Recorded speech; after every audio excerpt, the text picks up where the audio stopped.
Good evening আমার সমস্ত দর্শক বন্ধুদের। সাধারণ মানুষের কথা আমার এই চ্যানেলে আপনাদের সকলকে জানাই সাদর আমন্ত্রণ। আজ 20শে December 2024 Maheshtala good health awareness সোসাইটির পক্ষ থেকে একটি 3 রাত ও 2 দিন ব্যাপী একটি ট্যুর প্রোগ্রামের আয়োজন করা হয়েছিল। সেই ট্যুর প্রোগ্রামে সমস্ত ডাক্তার বন্ধুরা আমরা রাত 10:30টার মধ্যে ডাকঘর কালী মন্দিরের সামনে এসে উপস্থিত। এই ট্যুরটি মুকুটমণিপুর ও ঘাটশিলার উদ্দেশ্যে যাওয়া হচ্ছে। আর কিছুক্ষণের মধ্যেই আমাদের বাস ছাড়া হবে।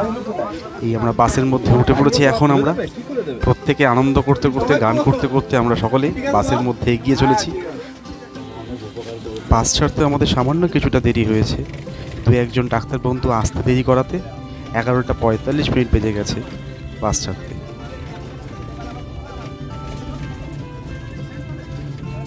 এখন বাজে রাত 1:30টা। একটু বায়ো ব্রেকের প্রয়োজন ছিল, যার জন্য বাসটা আমাদের একটা পেট্রোল পাম্পে নিয়ে গিয়ে দাঁড় করানো হয়। এখানে আমাদের একজন সিনিয়র ডাক্তারবাবু ডক্টর এফআর খান আমাদের সকলের জন্য কফি তৈরি করে নিয়ে এসেছিল। সেই কফি আমরা সকলে খুব আনন্দ করে নিয়েছি।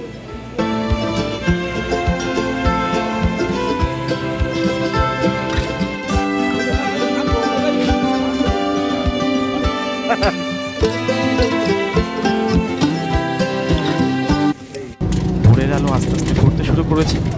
আমাদের বাস মুকুটমণিপুরের কাছাকাছি এসে পৌঁছাচ্ছে। 2 ধার শুধু ক্ষেত, মাঠ আর মাঝখান দিয়ে চলেছে রাস্তা, আর সেই রাস্তার উপর দিয়ে চলেছে আমাদের এই বাস। খুব ভালো লাগছে ভোরের এই শীতের আমেজ। এখন আরও কিছুটা দিন হয়েছে আর আমাদের সকলের চোখে হালকা হালকা ঘুম। আর বাস চলে যাচ্ছে রাস্তার ওপর দিয়ে, 2 ধার শুধু জঙ্গল আর জঙ্গল। খুব ভালো লাগছে। আমরা প্রথম দিন এসেছিলাম এই আশা পরিবার নামক এই হোটেলটিতে। সকলে আস্তে আস্তে হোটেলের ভেতরে যাচ্ছি। হোটেলে আমাদের রুমের ভেতর থেকে এই রকম একটা ভিউ দেখা যাচ্ছিল। খুব সুন্দর লাগছে, চারিদিকে শুধু পাহাড়, গাছ আর জঙ্গল। এইখানে আমাদের সকালবেলার ব্রেকফাস্ট এবং দুপুরবেলার লাঞ্চ তৈরি করা হয়েছিল।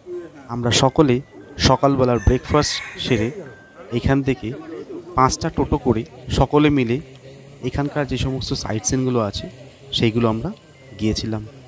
এখন আমরা এই টোটোতে করে যাচ্ছি। প্রথমে যাব পরেশনাথ অভেদ ভাবতীর্থস্থান দেখতে।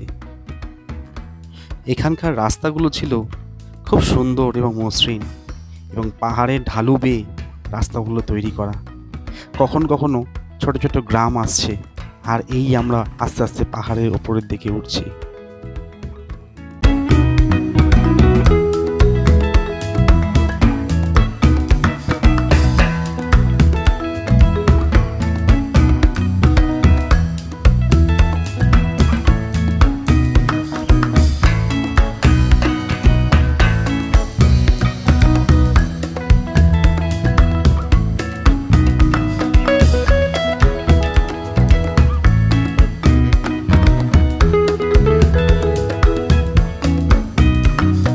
রাস্তা দিয়ে চলার পথে দেখলাম 2 ধারে কিছুটা পরিমাণে জঙ্গল, শাল এবং সেগুন কাঠের শুধু জঙ্গল শুধু।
দুই ধার জঙ্গল আর মাঝখান দিয়ে চলেছে আমাদের টোটো।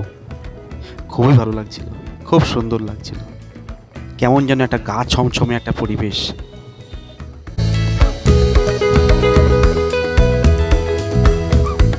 এখানে আমরা এসে পৌঁছলাম।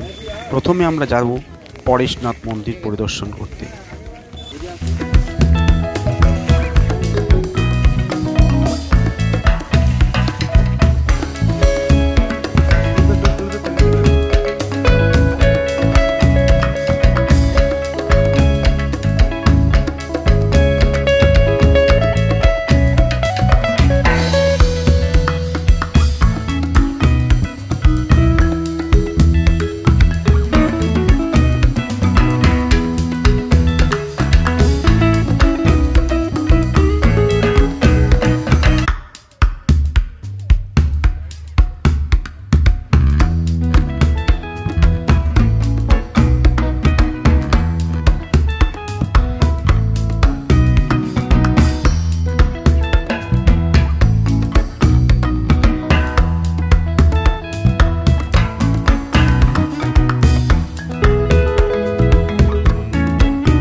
পরেশনাথ মন্দিরের পাশেই ছিল একটি ছোট্ট টিলা, যে টিলার উপরে আমাদের বেশ কিছু ডাক্তারবাবুরা উঠে ফটো সেশন করছিল।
এরপরে এখান থেকে আমরা চলেছি কংসাবতী প্রকল্পের কুমারী বাঁধ পরিদর্শন করার জন্য।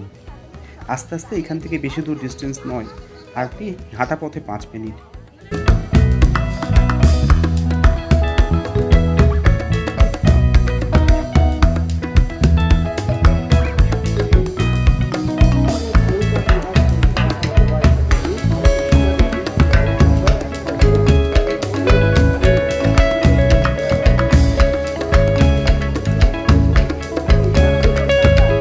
স্থানে দুইটি নদী একসঙ্গে মিলিত হয়েছে, কুমারী এবং কংসাবতী নামক।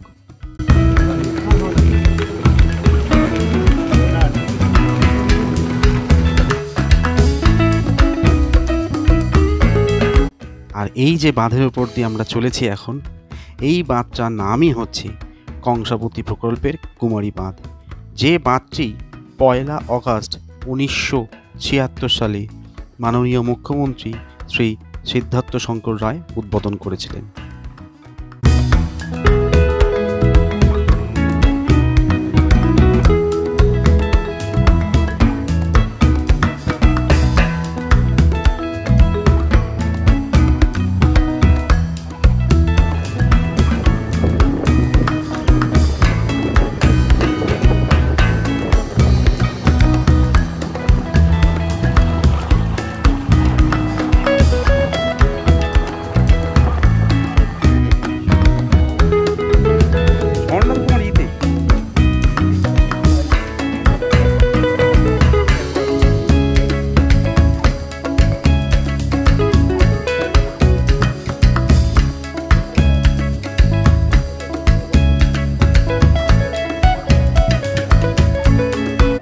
এখন আমরা বাঁধ পরিদর্শন করার পরে আমরা চলেছি মা অম্বিকা দেবীর মন্দিরের উদ্দেশ্যে।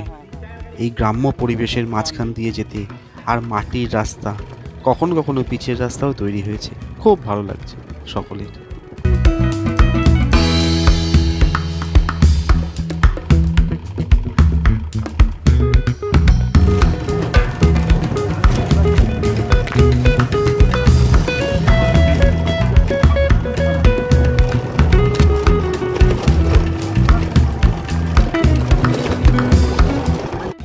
এইটি হচ্ছে মা অম্বিকা দেবীর মন্দির। বেশ কিছু ডাক্তারবাবুরা আই লাভ মুকুটমণিপুরের সামনে দাঁড়িয়ে ফটো তুলছেন। আর এখন আমাদের দুপুরে সকলের লাঞ্চ হয়ে গেছে।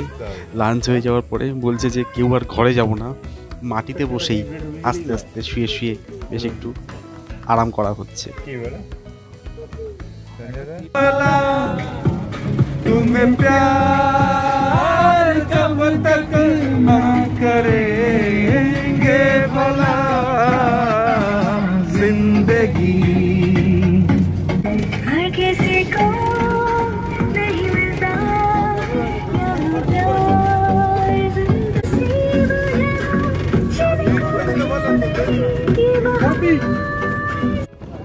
এখন আমরা মুকুটমণিপুর ছেড়ে ঘাটশিলার উদ্দেশ্যে বাসে করে আবার রওনা দিলাম। এই যে রওনা হলাম, আর আমাদের বাস ড্রাইভার দাদা একটু ভুল করার জন্য আমরা একটা প্রায় বলতে পারেন একটা অ্যাডভেঞ্চারাস ভুলভাল একটা রাস্তা দিয়ে আমরা চলে এসেছিলাম, যে রাস্তা দিয়ে সামান্য একটা টোটো বা একটা অটো ঠিক মতো চলতে পারে না। সেই রাস্তা দিয়ে আমাদের এত বড় একটা লাক্সারি বাস 56 সিটের আসাটা বেশ একটা দুষ্কর ছিল। তবে আমাদের বাস ড্রাইভার দাদা খুব সুন্দর ব্যাপারটাকে হ্যান্ডেল করেছে এবং আমাদের বাসের মধ্যে যে সমস্ত সকল ডাক্তার বন্ধুরা তাকে হেল্প করেছে।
সন্ধ্যা যত হয়েছে রাস্তা খারাপ থেকে আরও খারাপ হয়েছে, আর দুই ধারে ঘন জঙ্গল, মাঝখান দিয়ে শুধু রাস্তা, সরু রাস্তা, যে রাস্তা দিয়ে একটা ভ্যান বা রিক্সা চলাটাও সত্যিই খুব দুষ্কর। এখান থেকে চলার পথে আমাদের এই বাসের মধ্যে থাকা সমস্ত ফ্যামিলি এবং আমরাও খুবই ভয় পেয়ে গেছিলাম যে আমরা পৌঁছাবো কী করে ঘাটশিলা। যার ফলে এই কিছুটা চলার পরে আমি আর বেশিটা পরিমাণে ভিডিও করতে পারিনি।